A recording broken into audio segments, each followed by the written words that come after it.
Well, last season was another season of firsts for CSUB after the school's first ever postseason win at the D1 level. Two more took the team to New York City and the Final Four of the NIT. One of the keys to the runner's success, someone who tries to deflect all of the praise to his teammates.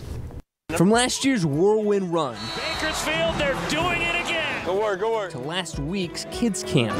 Nice shot. Brent Wrapp knows what these kids are going through. Hustle, hustle, hustle, come on. Not too long ago, he was in the same shoes. The whole time I just told myself, like, I know I'm good enough to play at Division I level. That's what I wanted to do. That's what I dreamed of since I was a kid. The player whose image is on the front wall inside the Accardo, his journey to Bakersfield was anything but a guarantee. Just told me he's got to take a chance. I mean, we're taking a chance on him. Then you got to get the rebound. A standout in Boulder, Colorado, the point guard from Fairview High didn't get a single offer to play at the Division I level. Like if I was in a different area, I feel like I would have got a little bit more recruited. CSUB assistant coach Jeff Connerow was tipped off about Rapp's talent, but he had a major problem. We were upfront, we were honest with him, but at the time we didn't have a scholarship. Coach Barnes didn't have any scholarships left, but promised Wrapp that if he came to Bakersfield, he'd have a spot on the team. Yeah, it was a blind trust. I mean, like, they didn't have to follow through with it. He had to pay his own way while redshirting his freshman year and saw firsthand just how difficult the turnaround process would be. We used to joke to each other about what it would take, you know, to sell this arena out. We used to say funny things like,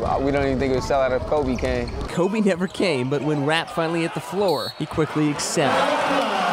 His sophomore year, he was named team captain. He has all the intangible. He works hard every day.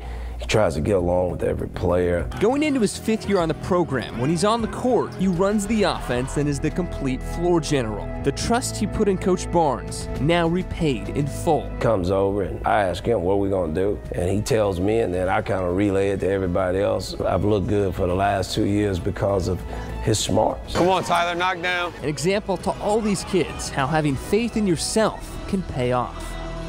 I asked Coach Barnes about what Rapp's role will be next season. He said as a senior, he's probably going to have to turn into more of a scorer. Brent said if it's scoring, distributing, rebounding, he's willing to do whatever it takes to get the win. In the studio, Stephen Hicks, 23 ABC Sports.